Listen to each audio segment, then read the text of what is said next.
kalagawa ng kanilang kasalukuyang gurong tagapayo na si Binibining Jesus Sabunda, ay narito ang kanilang dating gurong tagapayo na si Ginang Claudia S. Delfin. Palakpakan po natin ang pangkat St. John Paul.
Ako'y kakasal!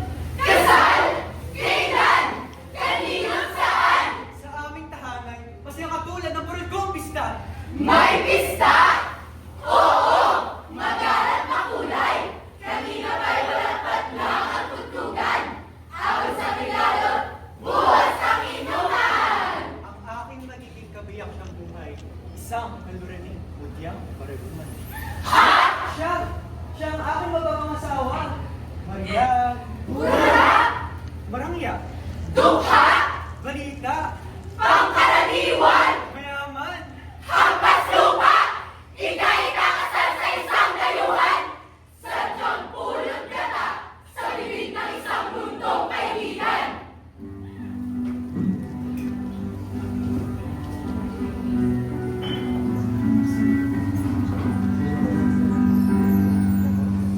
Sa langit sasakyan ng pamilong ulan, may natanaw ako sa tapat ng bahay na isang matandang babaeng Juan. Bakit siya tumatangis?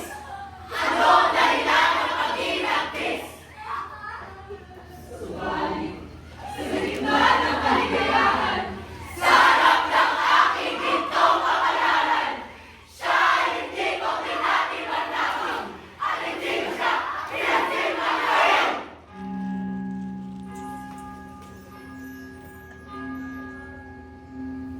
Tuloy-tuloy kami sa nagagayakang simbahan sa bayan.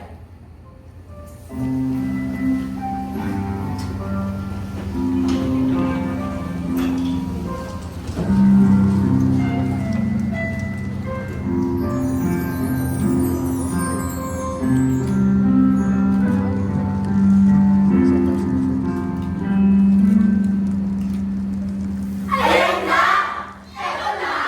Ayan na ang kasalan! Kapwa maligayang nagsiluhod kapwa sa paan ng altar, sa bilang at pintong masamyong dambana. Naway maging tapat kayo sa isa't isa sa lahat ng panahon, sa hirap man o ginhawa. Sila na! Sila na! Mabuhay ang bagong kasal!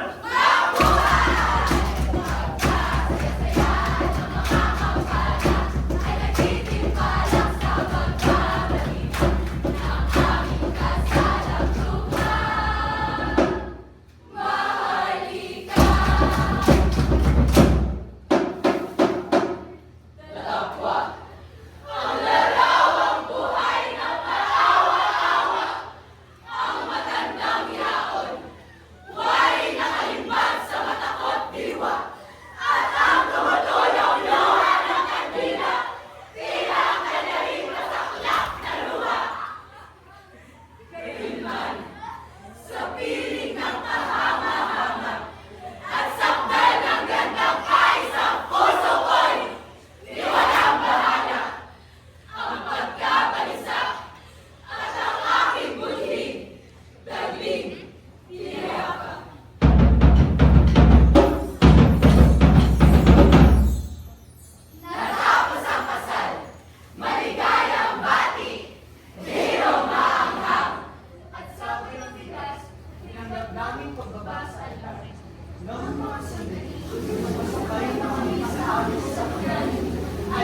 Alingas-ngas!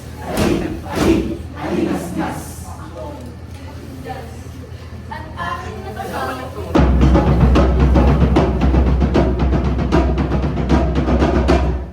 Naunting matanda, ang ligid ng taong hindi magpamayaw.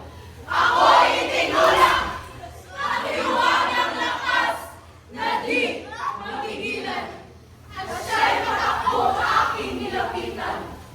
Nang palagin ko na sa aking kantungan. Sa batay ng kahit ang lahat ng luha, dusa't kalungkutan. Magsusulong ng itim, maabang tinuran.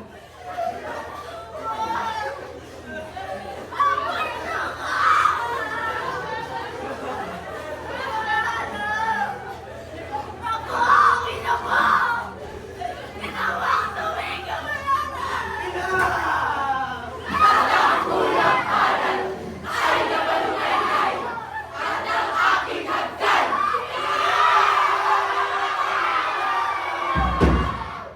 Ay wala na buhay. Sa nanginginig kong bisig din, namatay. Siya'y iniyakap ko ng napakatagal. Ina! Inang kinalimutan. Ina! Inang pinabayaan. Ina! Inang pinagmali.